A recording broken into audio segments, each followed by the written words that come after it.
Voilà, alors moi, je voudrais d'abord commencer par poser la question, comme je l'ai fait tout à l'heure à Antoine, à quoi ça sert un éditeur?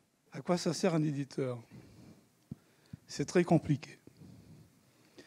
Alors l'éditeur, il a en charge tout un catalogue, il a en charge la gestion non pas des interprètes, mais des auteurs-compositeurs. C'est-à-dire que lorsque on va produire un titre, le premier travail, c'est le travail de l'éditeur, qui doit réunir les éléments sous forme d'un contrat. C'est-à-dire, on va établir un contrat entre l'auteur, le compositeur et l'éditeur, qui va ensuite transmettre ce contrat à la SACEM. Ça, c'est la première des opérations. Alors souvent en Corse, on ne fonctionne pas comme ça. C'est bien tardivement que l'éditeur va regrouper ce contrat. C'est-à-dire, on va d'abord passer en production, on va passer en studio, on va éditer et produire l'œuvre avant même qu'elle soit contractuellement établie. Les choses se sont bien améliorées depuis quelques années.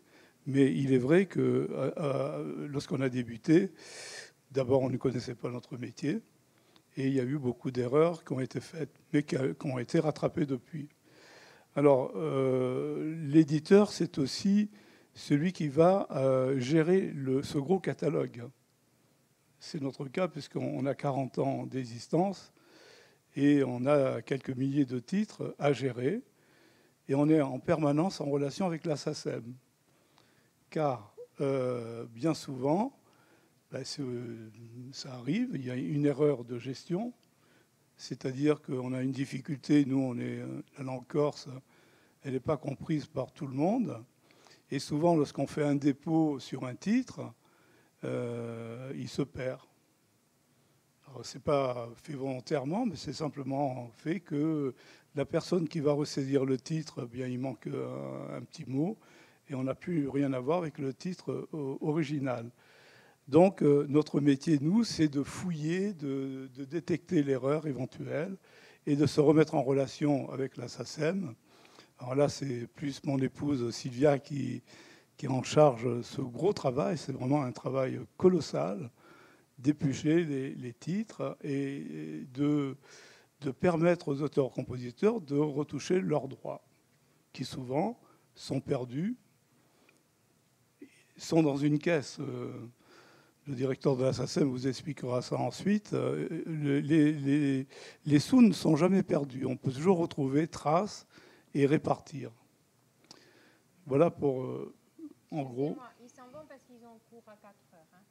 Ciao, après. Voilà pour le travail d'éditeur. Et c'est aussi la mission de faire vivre le plus longtemps possible une œuvre. Voilà, ça c'est, je pense, le plus important dans le métier d'éditeur, qui se doit de faire vivre l'œuvre, voilà, de ne pas oublier l'œuvre. Donc c'est pour ça que l'éditeur est en relation avec le producteur pour rééditer cette œuvre qui commence à prendre de l'âge. Donc le marché s'épuise et puis on fait face aussi aux problèmes, je dirais, de technologie, puisque au moment où nous, on a débuté, c'était le 45 tours qui était le gros marché. Ensuite est arrivée la cassette, parce que les Corses n'écoutaient pas tellement la musique chez eux à la maison, mais plus souvent dans la voiture. Donc une très grosse consommation de cassettes.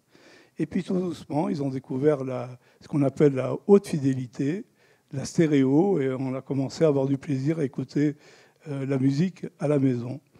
Jusqu'au jour où, comme Patricia l'a bien expliqué, il y a eu effondrement du marché, je dirais, du vinyle.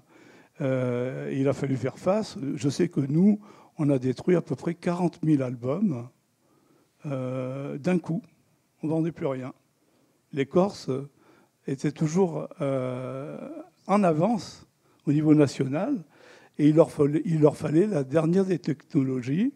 Et donc, c'était le CD, à l'époque, était il a fallu remplacer tous ces vinyles par des CD. Donc c'était un énorme investissement. Voilà. Et aujourd'hui, on est sur un autre support qui a été élaboré, qui est le support d'Internet. Voilà, je vais donner la place. Voilà, Christophe McDaniel, je suis compositeur. J'ai travaillé longtemps chez Antoine Léonhardi en tant que technicien et arrangeur. Alors, moi, je pense que le métier d'éditeur, au départ, c'est pas ça du tout. Le métier d'éditeur, avant, pour garder la musique, il fallait l'écrire, et pour la diffuser, il fallait l'éditer en papier.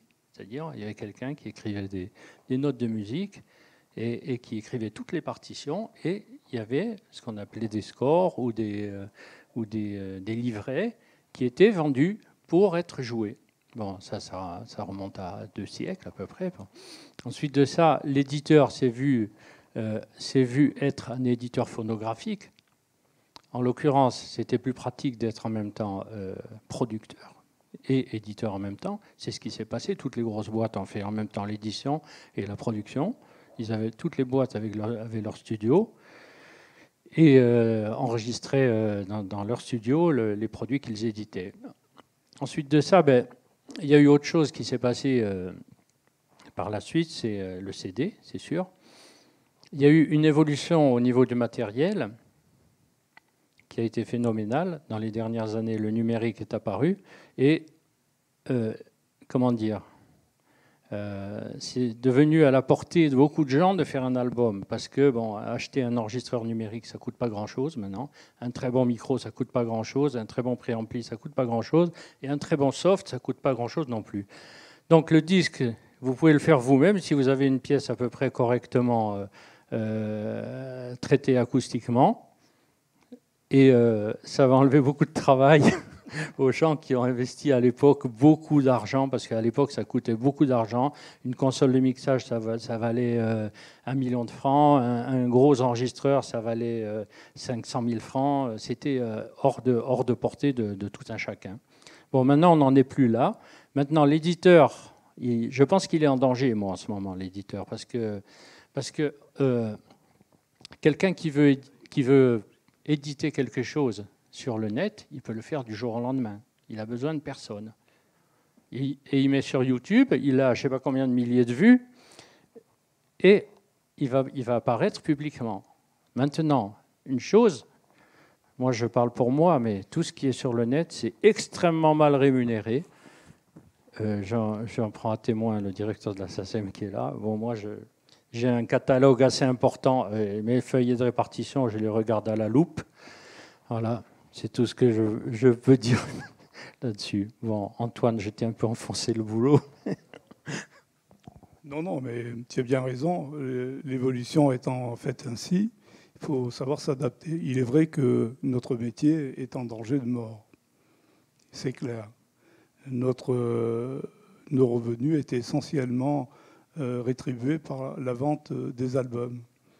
Et ce qui permettait d'avoir une gestion, en ce qui nous concerne, très précise, puisqu'il y a dans la production, en fait, il y a 2 flux financiers. Il y a le flux qui va aller à l'interprète, qui n'est pas obligatoirement ni auteur ni compositeur.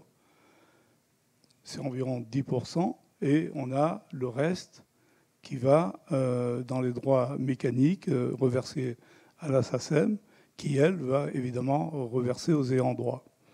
Voilà, donc ça se passait pas trop mal. Et il est vrai que le cumul des 2 métiers, producteur et éditeur, permettait d'avoir 2 tuyaux d'alimentation et permettre, en fait, de créer en permanence, de permettre aux artistes d'exister, d'avoir une discographie. Et il est bien vrai que le départ a été extrêmement difficile parce qu'il n'y avait aucune aide. Aujourd'hui, la CTC étant là, elle permet à des gens n'ayant pas trop de moyens de se produire, comme Christophe le disait, avec des outils très peu coûteux, et se produire à la maison s'ils en ont le talent et l'intention.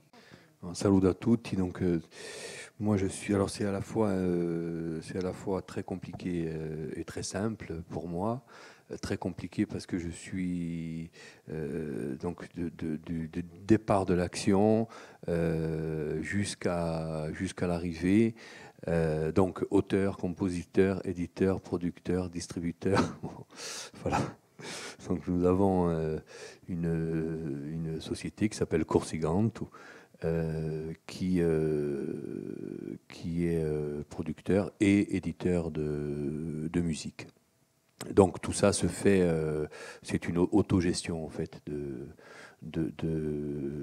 ma carrière entre guillemets, hein, je peux dire. Bon, pourquoi cette façon de fonctionner? Parce qu'on s'est rendu compte à un moment donné qu'il y avait, comme l'a dit Padrizia tout à l'heure, des carences, beaucoup de carences sur le terrain. Et donc nous, étant tous les jours ensemble, donc quand je dis nous, c'est les membres, les personnes avec qui je travaille plutôt, les membres de la société, etc. Donc on a trouvé une force petit à petit. Une force qui a su et continue à donner des réponses aux problèmes et des solutions, à apporter des solutions aux problèmes qui se posent aujourd'hui sur le terrain. À noter que nous sommes en contact avec, souvent pas très très régulier, mais quand on a besoin de conseils on est en contact avec Antoine, avec qui on a fait un bout de chemin dans les années, c'était en 92, on a fait 2 albums ensemble, voilà, bon. Voilà, je veux dire que le fait que j'ai créé ma propre société de production, d'édiction, etc., n'a en rien entamé nos relations, et peut-être même au contraire, parce qu'elles sont quelquefois complémentaires. Alors c'est sûr que le métier est difficile, qu'il faut faire énormément de choses, surtout quand on s'occupe d'un seul artiste. Je parle de ma société. Il faut faire énormément de choses pour avoir des retombées, qu'elles soient de la SACEM ou des retombées directes de concerts, tout ça. Alors, bien entendu, on pourrait en parler pendant des heures. Organiser une tournée aujourd'hui en Corse avec de la technique, enfin une tournée. Comme on peut appeler ça, c'est une belle tournée avec donc des techniciens, etc., etc. C'est-à-dire le même concert que vous donnez au Théâtre de Bastia, le donner à Ritz, par exemple, où il y a 25 habitants l'hiver. Et bon, heureusement, il y en a un peu plus l'été quand on fait les concerts. C'est pas mal. Mais bon, bien entendu, c'est compliqué. Alors, le système des aides, il faudrait bien sûr y revenir, en parler. Le temps passe, il y a beaucoup de choses qui se font, mais il y a beaucoup de choses qui ne se font pas non plus. Moi, je pense que tous ces gens-là qui ont travaillé depuis les années 70 et qui ont initié véritablement quelque chose de très important sur la Corse en ce qui concerne la création, hein, mais aussi la production, mais aussi la distribution, mais aussi tout ça n'existait pas, hein, il faut bien le savoir. Donc il faudrait peut-être se pencher. Et c'est ce que nous faisons en permanence, hein, je parle là encore de ma société, se pencher sur tout ce qui s'est passé et puis bien entendu essayer d'améliorer tout ça. Alors Patrice a parlé tout à l'heure des carences de distribution. Bien sûr, il y a des carences de distribution, mais il faut savoir pourquoi. C'est-à-dire qu'il y a au moins 2 sociétés aujourd'hui qui distribuent des albums encore, c'est-à-dire Rigourdo et nous. Donc nous on s'occupe plus particulièrement de Feli. Mais par exemple, les grandes surfaces ne vont pas accepter tous les albums de tout le monde, bien sûr. Et souvent, même si vous croyez avoir fait le plus bel album du siècle, vous vous retrouvez en bas des rayons, si ce n'est dans les cartons. Voilà. Bon. À nous, par exemple, puisque nous avons... donc vous avez bien compris qu'il y a 2 choses. Il y a Corsiganto et il y a Feli. Donc quand je dis nous, c'est Corsiganto. Nous avons pris des décisions petit à petit, mais parce qu'on a un seul artiste à gérer, et donc c'est plus facile. C'est-à-dire qu'on ne fait plus de dépôt-vente. C'est complètement terminé. C'est-à-dire que les grandes surfaces, si elles veulent acheter 20 albums, elles les achètent et elles les payent. Voilà. Bon, c'est un peu plus compliqué avec les disquaires, parce que il faut les aider aussi. Sauf qu'aujourd'hui, on peut recenser combien de disquaires en Corse? 2, c'est-à-dire un à Bastia, un à Ajaccio. Voilà. Donc tout ça. Il y a un Corté, oui, pardon. Eric Lacorté, qui est magasin de musique et tout ça. Mais qui, bien entendu, à qui, bien entendu, bon, on peut faire quelques facilités, mais voilà. Donc tout ça est très compliqué. Il y a bien sûr le net.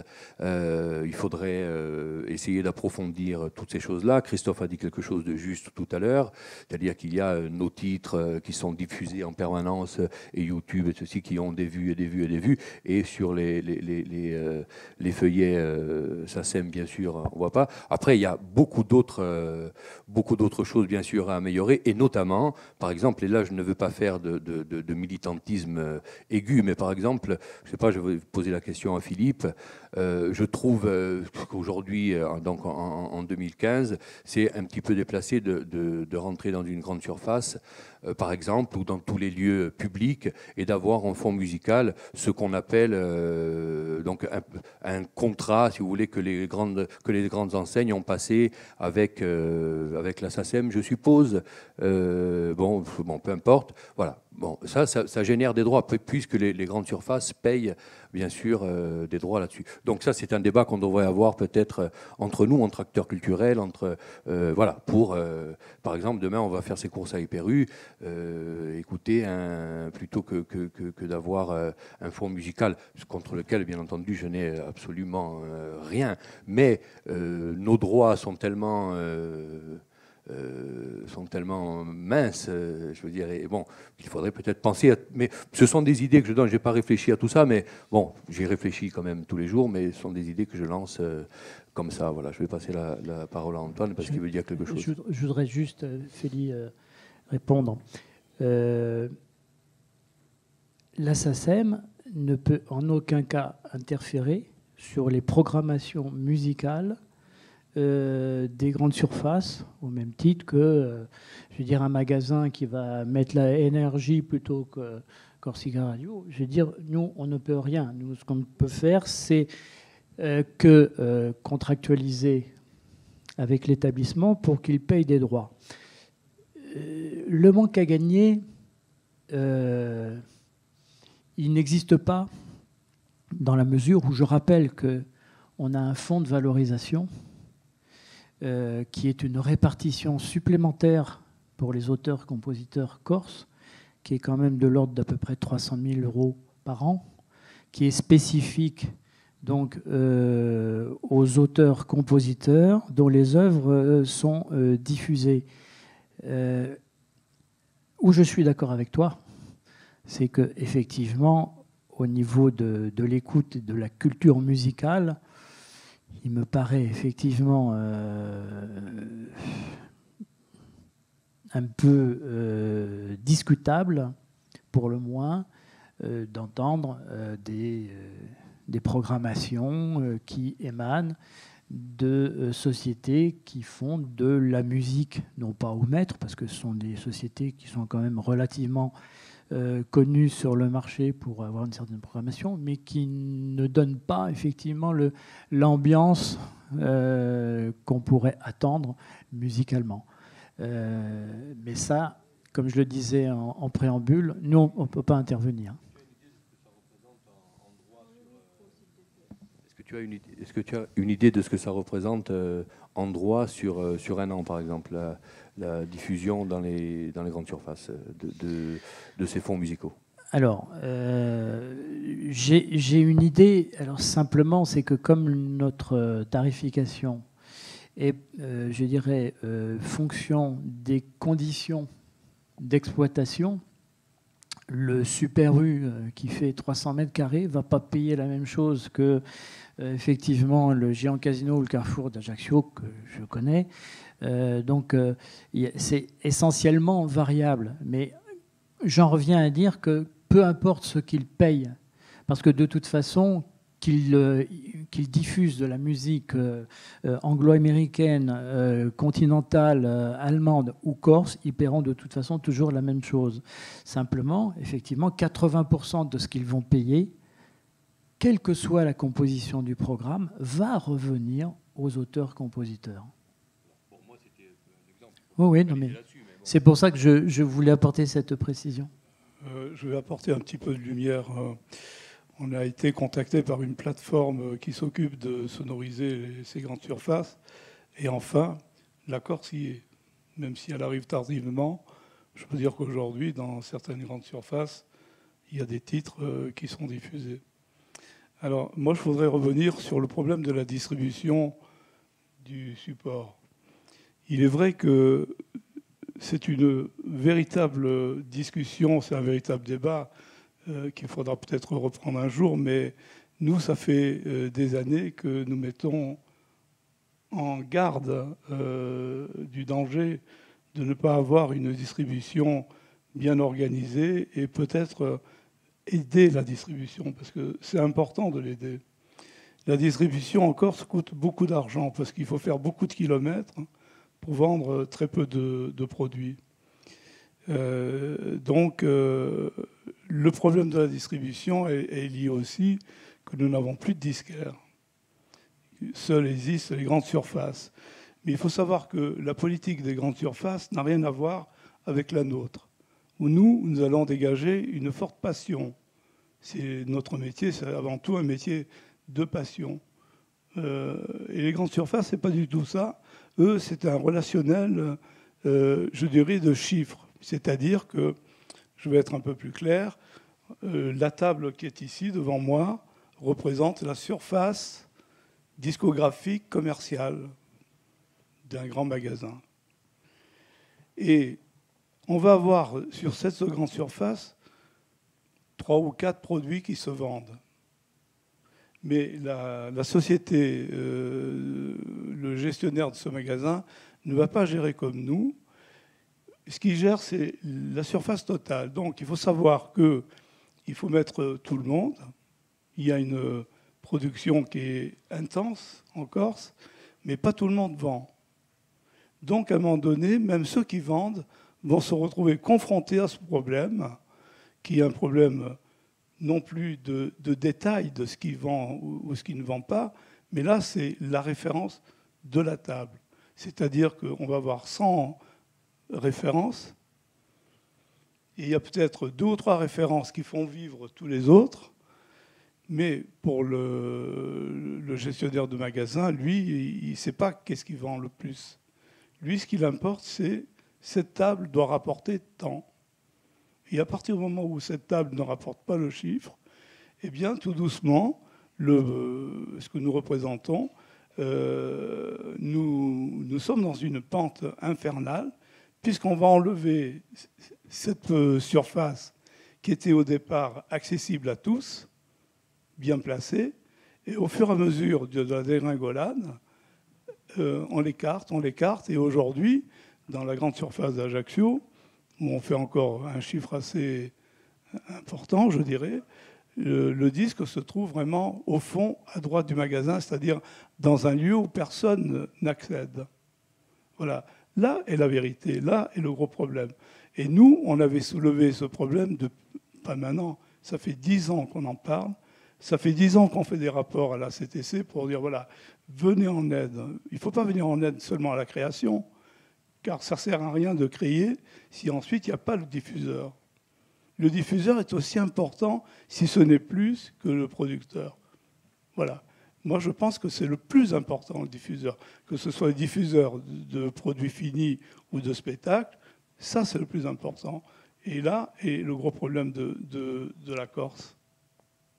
Oui, voilà, hein, donc un problème de diffusion. La diffusion, il faut savoir qu'elle se fait aussi à travers les concerts et qu'actuellement, c'est dans les concerts qu'on vend des albums. Hein. C'est plus que dans les grandes surfaces. Donc voilà, tout ça, ça demande justement une politique qui s'intéresse globalement à la situation et qui analyse vraiment en profondeur le problème. Michel, tu as... Non, je disais aussi qu'il faut une aide aussi, parce qu'on ne parle pas des aides de la CTC qui ne sont maintenant plus du tout... Il n'y a plus rien qui se dégage. Bon, moi, je vais faire un album. Là, je le sors, ça fait 5 ans que je le prépare. Je fais un emprunt parce qu'il n'y avait rien, mais comme j'ai mis des auteurs au travail, je suis quand même obligée de sortir cet album. Et c'est pareil, comme Félie, parce que moi j'ai une maison d'édition de livres, donc je sors un album, un livre-album, je dirais, parce que c'est le seul moyen que j'ai trouvé pour le distribuer aussi. Parce que maintenant, remarquez un petit peu dans les magasins de journaux, il y a Villette qui est distribué. Donc moi, je viens de signer un contrat aussi pour le prochain album qui va distribuer comme les magazines. Hein, donc voilà. Mais il est quand même dommage qu'on soit... Bon, moi, je me prends, disons, un prêt sur le dos, mais bon, il faudrait quand même qu'on voie aussi. Alors, je ne sais pas si... comment on peut faire au niveau de l'Assemblée de Corse, même si avec la SACEM, si on peut discuter, si on peut voir, je ne sais pas du tout. Mais il faudrait quand même arriver... alors, on est tous dans notre pays, on fait tous quelque chose. Et heureusement, ben moi, c'est parce que j'ai une maison d'édition depuis 30 ans. Hein, parce que si je devais en monter une... c'est vrai, il faut une équipe comme Félia. Donc, moi, j'ai la chance de l'avoir parce que la structure était... Parce qu'on est là depuis un moment. Mais voilà, c'est dommage pour les nouveaux, quoi, qui n'arrivent pas à sortir de produits et qu'il y a des gens qui valent le coup. Voilà. Je crois que la solution, c'est qu'on fasse une liste aux prochaines territoriales et qu'on gagne des élections. Et voilà.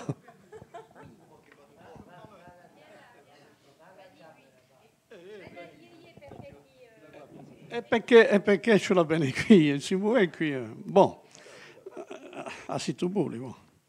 Allora, io ho dato appena un pochi d'affari qui, et effectivement, tu m'as tendu la perche en parlant de la région. En ce moment, vous avez vu certains élus, mica doute, allez, ont baissé les crédits dans les associations culturelles, ont très souvent critiqué aussi les créateurs corses. Alors, moi, la première des choses que je voulais rajouter au diaporama, que tu nous as montré tout à l'heure, c'est que réellement, si on devait compter en millions, et peut-être même plus, tous les groupes corses qui se déplaçaient sur le continent, à l'étranger, qui portaient une certaine image de la Corse, et si vraiment, et qui la portent encore, et si vraiment on devrait, appena come l'abe, sapete? Non si vedono mica ces abeilles qui partent ben giro, ma se non c'è più abe, non c'è più nulla, et c'è morte in derredo. Ça, je crois qu'auprès de nos élus, il faudrait peut-être de plus en plus le faire ressortir, parce qu'ils ont l'impression, lorsqu'ils aident, qu'on a limosina per un disco, d'aver fatto un affarone, alors que si vraiment vous travaillez tous à la TC, par exemple, la TC, donc l'Office du tourisme, qui pour la moindre affiche, la moindre publicité mettent les millions, imaginez les millions que vous, sur le terrain, vous répandez complètement. Donc ça, c'est la première des choses que je voulais dire. Donc, tout travaillons dans tout terrain. Après, ma question est plus pour la SACEM, parce que là, ça restait un peu entre vous, je dirais, le public étant là-bas.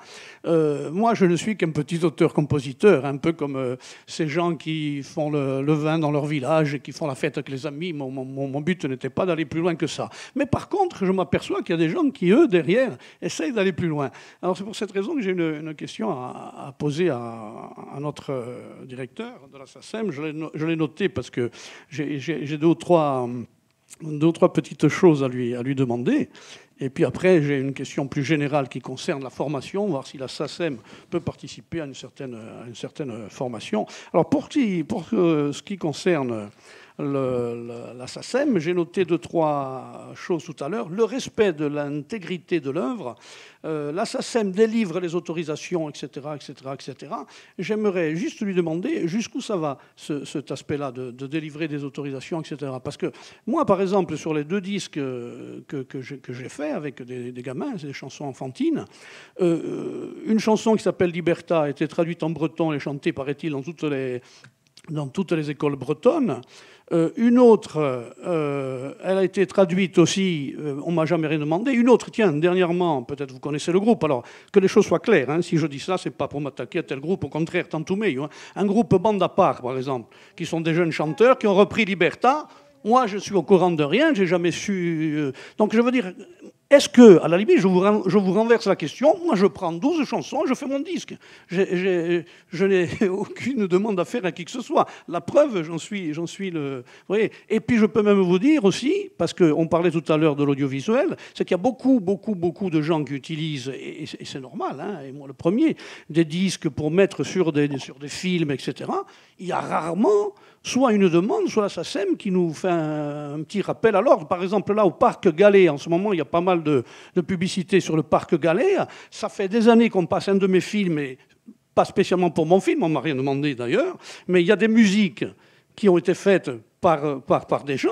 Et ces musiques passent et les gens payent 8 € l'entrée au Parc Galéa pour voir des films qui passent à l'intérieur. J'ai rencontré dernièrement un jeune sur Bastia, par hasard, qui m'a dit « Mais moi, j'ai des images au Parc Galéa. » Qui sont mes images à moi. Comment se fait-il que dans le système lui-même, que ce soit la SACEM ou autre, bon, pour le film, c'est peut-être délicat pour vous de contrôler, mais lorsqu'un groupe de musique prend une chanson et la ressort, il est bien obligé de déposer, je suppose, à la SACEM un quelconque dossier, rien. Donc tout le monde peut shipper tout le monde. Voilà ma question. Ce que j'évoquais au tout début, c'était les droits patrimoniaux et les droits moraux.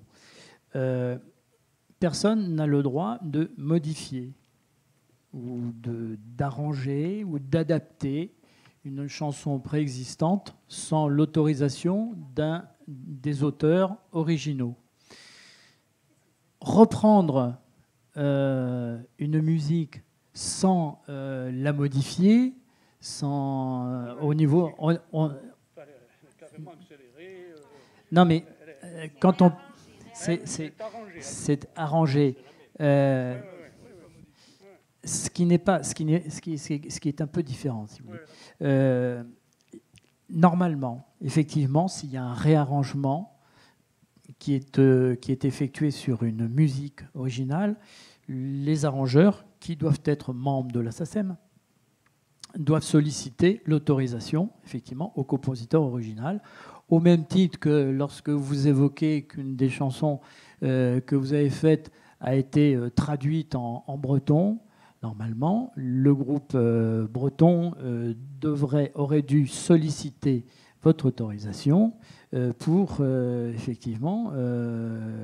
votre autorisation pour que vous acceptiez que la chanson soit traduite. Ça se pratique très couramment ici, puisque de toute façon...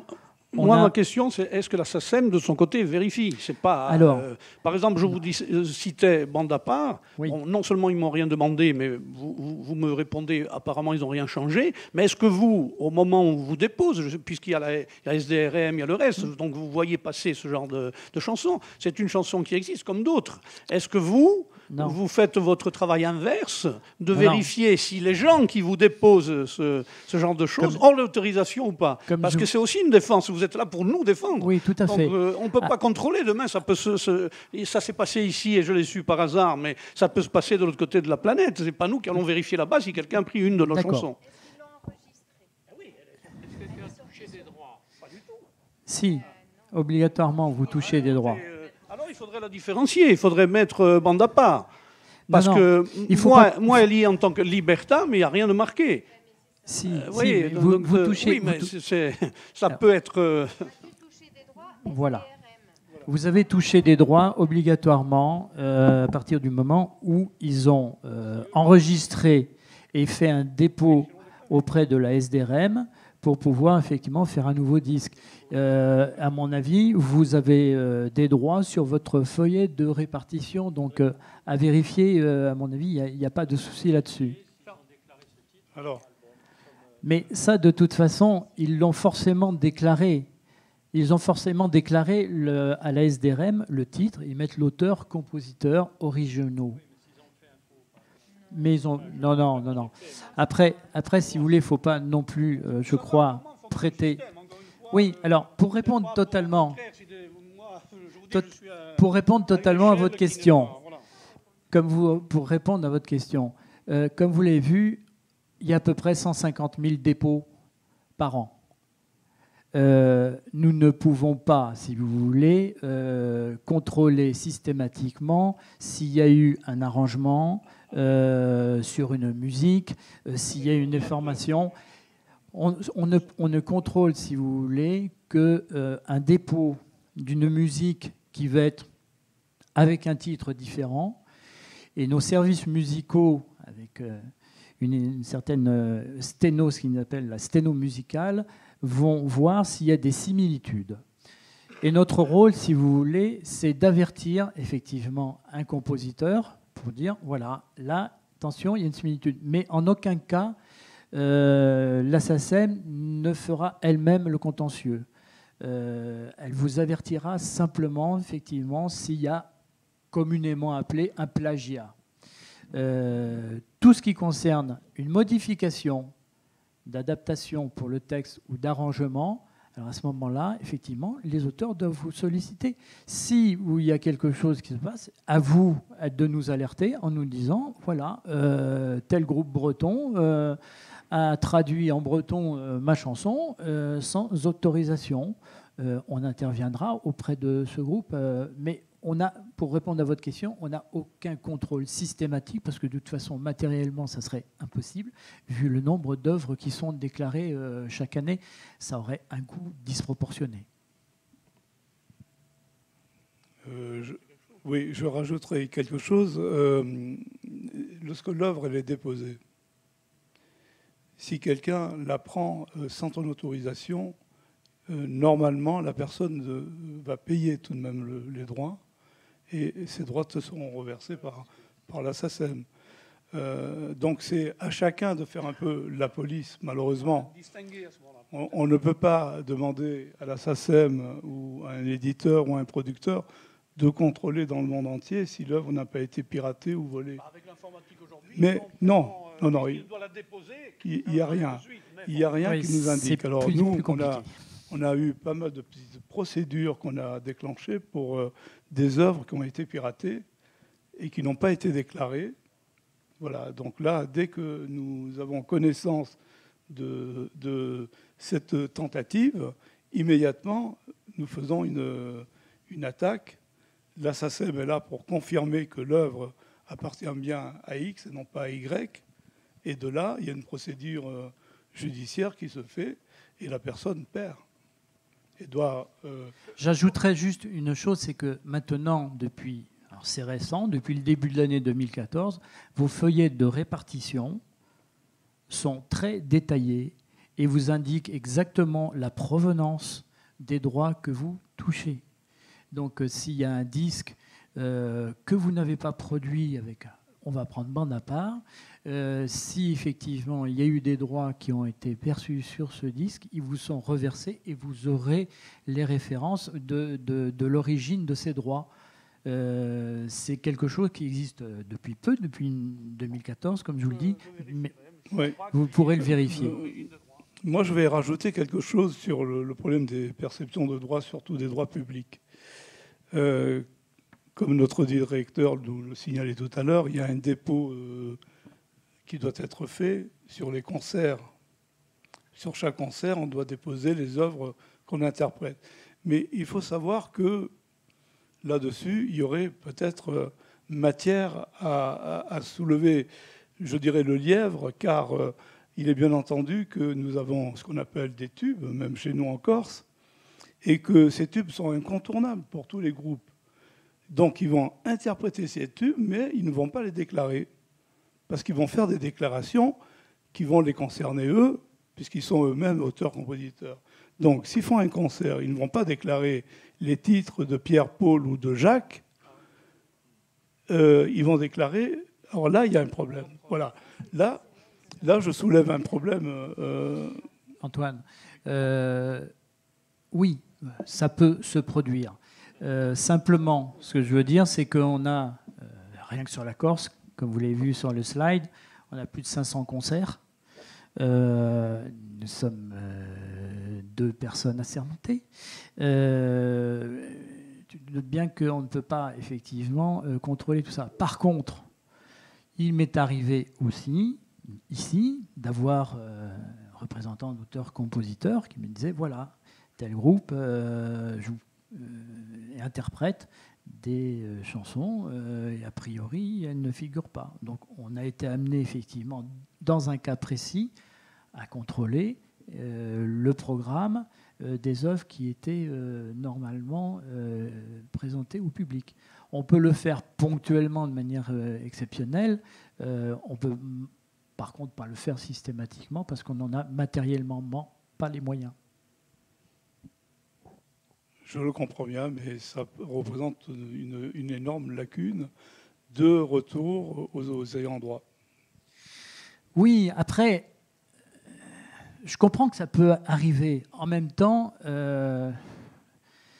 Patrice le disait tout à l'heure, 97% des compositions sont des compositions corses. Les interprètes et les groupes sont souvent, pour ne pas dire toujours, auteurs-compositeurs de leurs œuvres. Je veux dire, quand Feli ou Patrice ont un tour de chant, ils nous déclarent les œuvres qu'ils chantent. À partir de là, on a le titre de l'œuvre, on a l'auteur, le compositeur, l'éditeur. On pourrait avoir le problème que tu exposes dans le cadre de groupes qui feraient éventuellement des reprises dans des pianos-bars et des choses comme ça. Là, je t'accorde que ça pourrait se faire. Mais ça reste, je pense, à mon sens, assez marginal malgré tout par rapport économiquement aux droits qui sont collectés. Marginal dans le temps, je dirais non quand même. Hein, car l'avantage de nos titres, par l'expérience, on ne fait pas de grosses ventes, mais ça dure. C'est-à-dire que les titres qui ont 40 ans se vendent encore aussi bien aujourd'hui. Et ce sont des tubes incontournables. Donc, pour avoir assisté il n'y a pas longtemps à un spectacle à Ajaccio d'un groupe que je ne citerai pas, qui a chanté ces titres, mais qui, à un moment donné, a chanté les tubes des autres. Et la réaction était... On s'imagine... Voilà, 2 titres, oui. Et le public a une réaction extraordinaire. Je veux dire, ça a remonté le groupe. Tout à fait. Est-ce que tu es certain qu'il ne le déclare pas dans le programme ? Non, je ne sais pas. Je ne suis Voilà. pas certain. Voilà. Peut-être qu'ils l'ont déclaré, hein. Mais bon, la majorité, justement, ne le déclare pas. C'est ça le problème. Bon, moi, je parle pour moi. Moi, je suis donc auteur-compositeur, mais j'interprète aussi notamment des chansons, des textes de Jacques Thiers, plus principalement. Et il nous arrive de partir en tournée aussi à l'extérieur, à l'étranger. Et on n'aurait jamais l'idée de ne pas déclarer un texte qu'on interprète de Jacques Thiers. Parce qu'après, c'est aussi une question d'honnêteté. Je veux dire, un auteur vous fait l'honneur de vous confier son texte. Je crois que, bon, il faut être honnête aussi avec le métier qu'on fait. Je veux dire, c'est une question de respect aussi. Merci. Je profiterai du fait que je suis cité pour raconter une anecdote qui va à l'encontre de ce qui a été dit. Pour bien montrer que les choses sont très complexes. Il y a quelque temps, il y a quelques mois, je reçois, on me dit que sur Facebook, il y a un compositeur grec qui a mis un message où il veut me parler. Alors, comme je vous ai dit tout à l'heure combien je suis habile dans le maniement des nouvelles technologies, des nouveaux langages, je n'ai pas regardé, je n'ai pas répondu. Je suis un peu rembruni comme ça. Et puis, finalement, cette personne m'a envoyé un message par la SACEM étranger. Voilà. Et ce message m'est arrivé, il s'agissait simplement d'une demande d'autorisation, d'interprétation d'un poème que ce monsieur avait découvert, qu'il m'avait fait l'amitié et le privilège de considérer comme un chef-d'œuvre, et qu'il voulait donc, qu'il avait mis en musique. Il m'a envoyé un petit module que j'ai écouté, que j'ai trouvé très beau. Il avait traduit donc en grec, et il était interprété par quelqu'un qui chantait très bien, un homme, et il me disait... Maria Farandori. Non, alors voilà, il me disait aussi, nous comptons le faire interpréter par une personne qui s'appelle... Maria Farandori. Voilà. Alors, Maria chanteuse Farandori, grecque. voilà, chanteuse grecque. Moi, je ne connaissais pas. Je suis un véritable béotien. Je n'ai pas d'oreille musicale, rien du tout. Et je me suis senti honoré. Donc, j'ai envoyé mon autorisation. Mais la même, j'ai envoyé mon autorisation. La même personne m'a dit, oui, mais vous ne pouvez pas parce que la chose est déjà enregistrée. Vous avez déjà donné ce titre aux Nouvelles Polyphonies, à Soledone. Et donc, j'avais oublié. Je ne sais pas si... sais pas si vous voyez ce que ça veut dire. Et ça, c'est quelque chose qui arrive très souvent, à mon avis. Ce n'est pas une infirmité de ma part. À mon avis, c'est un phénomène qui concerne le voyage du texte. Et on en parle peu. C'est pas le cas aujourd'hui, parce qu'on s'est préoccupé, on l'a dit tout à l'heure, la production discographique, les droits des auteurs, des compositeurs, des interprètes. Mais je crois que il arrive à la production discographique, il arrive au chant, ce qu'il arrive au livre. C'est-à-dire que vous citiez tout à l'heure des ouvrages des ouvrages de disques, des CD qui sont relégués dans un coin qu'on ne trouve pas.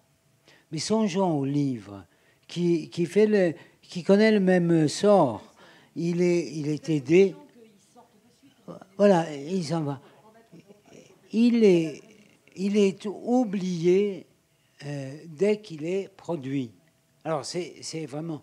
Quel est le statut de la création lorsque l'objet créé n'est pas véritablement consommé parce qu'il n'est pas connu? Et à l'appui de cette interrogation, je remarquerai qu'à ma connaissance, il n'y a pas beaucoup de production critique, pas beaucoup de production critique des œuvres produites. Est-ce que vous connaissez beaucoup de textes qui parlent des œuvres que vous enregistrez, qui les jugent, qui les décrivent, qui les commentent, qui disent de quoi il s'agit, qui essayent de situer l'imaginaire qui a été ainsi sollicité, produit? Je crois que c'est un ensemble. Peut-être le CD, peut-être plus qu'un livre, apparaît comme un produit parce qu'il a cette circulation-là, mais il manque quelque chose. Il me semble qu'il manque quelque chose dans ce que nous produisons. On pourrait peut-être le dire aussi des canistrines ou des vins, etc. Il manque quelque chose dans la chaîne de production qui va de la création jusqu'à la consommation. Il manque des outils qui sont des outils et des procédures de valorisation de ce produit. Bon, voilà, je m'arrête, mais c'est pour dire qu'il y a peut-être là une réflexion qui servira d'invitation à une prochaine rencontre. Moi, je voudrais dire qu'on a de la chance, nous, les chanteurs, par rapport à la valorisation, parce qu'on peut déjà exporter notre art, donner des représentations, et la chanson, elle circule beaucoup plus que la littérature, qui, c'est vrai, quand elle est reléguée au fond d'une étagère, c'est sûr que, bon, nous, on a plus de chance. La chanson circule beaucoup plus. Et voilà. Oui, Michel, mais dis-le dans le micro. Non, mais je dis que voilà, moi je sais que dans mon prochain album, ça va être Miguel Azamarchet, Cantaïbou et Tigo. Je trouve que voilà, je mettrai, enfin, ils me font déjà l'honneur de me donner leur texte, mais de les mettre à l'honneur aussi, parce qu'on va pouvoir justement apprécier, parce que Jacques a raison, les livres, on les met vite. Là, ça fait 40 ans que je suis dans le livre, donc je sais très bien qu'on les met de suite au rebut, parce qu'il y a une forte production aussi. Hein. C'est ça aussi. Hein. Donc, les têtes de gondole restent, et puis les autres défilent vite, voilà, avant de se faire un nom, je dirais. Voilà. C'est pour ça qu'on peut dire aussi que la chanson, eh bien, jusqu'à aujourd'hui, elle a contribué à soutenir et à colporter justement cette poésie, donc cette littérature. Même si la chanson est considérée comme de la paralittérature, chez nous en Corse, c'est bien évident, la chanson, eh bien, elle contribue à ce mouvement littéraire. C'est vrai. Juste rajouter ma dernière, qui n'est pas une question, qui est une proposition. On disait tout à l'heure qu'il est très difficile pour des gens qui ont envie, par exemple, d'apprendre la musique, à trouver des salles, etc. Ça coûte cher et c'est pas évident. Alors, nous, on va essayer, j'habite un petit village ici, qui est sur Rive-Ventose. On va essayer de lancer un projet. Alors, comme tout à l'heure, j'ai vu que à 2 ou 3 reprises, sur la fin de votre diaporama, vous avez parlé non seulement du financement de la création, mais de ce côté un peu œuvre sociale. Bon, il y a de plus en plus de gens, des musiciens confirmés, des chanteurs, qui ont envie de participer à ce genre de choses. Et je voudrais savoir si, imaginons que demain on réalise sur Eventos ou Café di Agricoltura, où on invite une fois par mois un musicien, un chanteur, un créateur. Est-ce que la SACEM pourrait nous donner une aide, soit directe financière pour lancer ce genre d'opération, soit au moins de ne pas, parce que ça risque d'arriver, on ne sait jamais, envoyer la note, parce que le but est double. Hein. C'est des jeunes qui apprennent à faire de la musique, avec des professionnels qui seraient invités, mais pour pas que ces jeunes payent très cher les prestations, parce qu'il faudrait presque que ce soit juste une carte de l'association, c'est donc une convention entre une association et un bistrot. Hein. Et d'ailleurs, c'est comme ça que peut-être pas mal de gens ici, quand on était jeunes, on a appris à faire de la musique. C'est dans les bistrots qui étaient des maisons des jeunes et de la culture avant qu'il y ait ce genre de choses importées, je dirais. Donc, essayez de trouver une passerelle intermédiaire entre le bistrot, maison de la culture, mais avec le coup de pouce pour acheter des instruments de musique, ou au moins pour ne pas envoyer la note de la SACEM, si le soir il y a une soirée culturelle qui va servir justement à financer ce genre de choses. Je ne sais pas si je m'explique bien, mais il faudrait peut-être l'approfondir un petit peu. Mais bref, essayer de, quitte à faire un truc pilote, hein, et faire un essai 1 an pour voir ce que ça donne. Mais nous, on va essayer de lancer au village ce genre de café di Agricoltura. On va essayer d'inviter des gens, des guitaristes, des chanteurs qui vont venir au moins 1 à 2 fois par mois montrer à des jeunes, transmettre leur savoir. Mais on se demande quel type d'aide on peut avoir. On a pensé à la mairie du coin, bien sûr, le bistrot qui, lui, évidemment, mettrait à disposition gratuitement les locaux, et pourquoi pas la SACEM. Donc je vous pose la question. Alors, je vais répondre à votre question. Simplement, en préambule, vous avez parlé des œuvres sociales. Quand je parle sur le diaporama des œuvres sociales, ce sont les œuvres sociales des auteurs-compositeurs.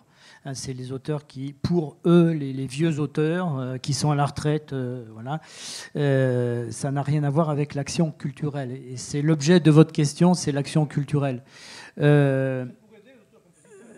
Oui, mais on n'est pas dans le social. On n'est pas dans le social. Sachez une chose, c'est que la gestion collective des droits fait en sorte que nous ne pouvons pas prendre position et définir une absence de collecte des droits à titre individuel. Les auteurs-compositeurs, je vous explique, les auteurs-compositeurs dont les œuvres seront jouées au cours de vos soirées, il n'y en aura pas qu'un, il y en aura plusieurs.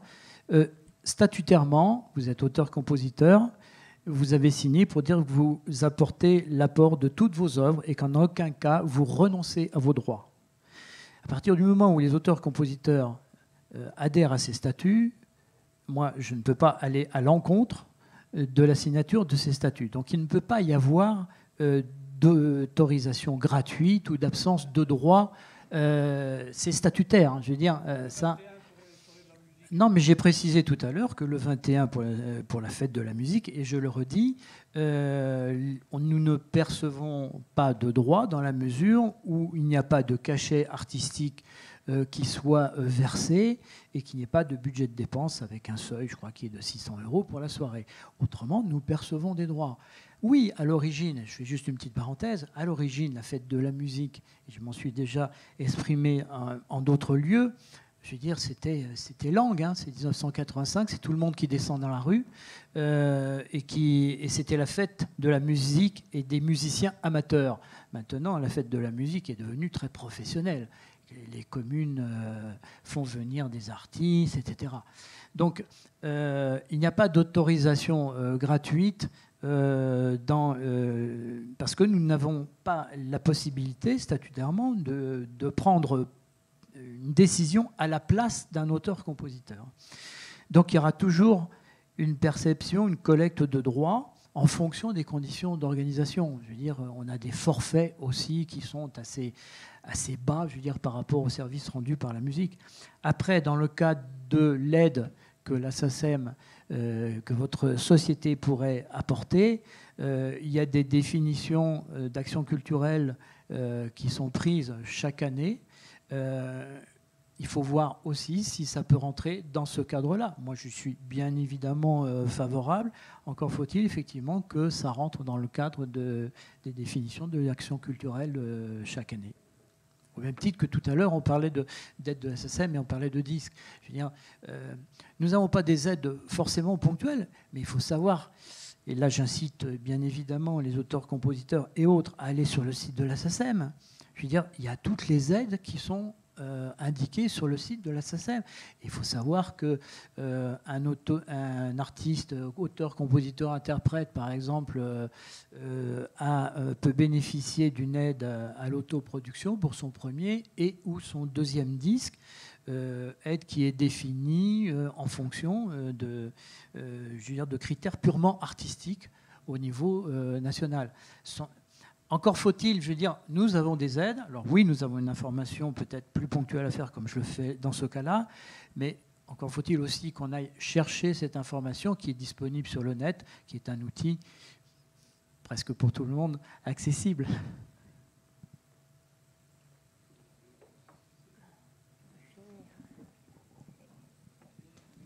Merci. Alors, écoutez, je vois que l'heure avance. Hein.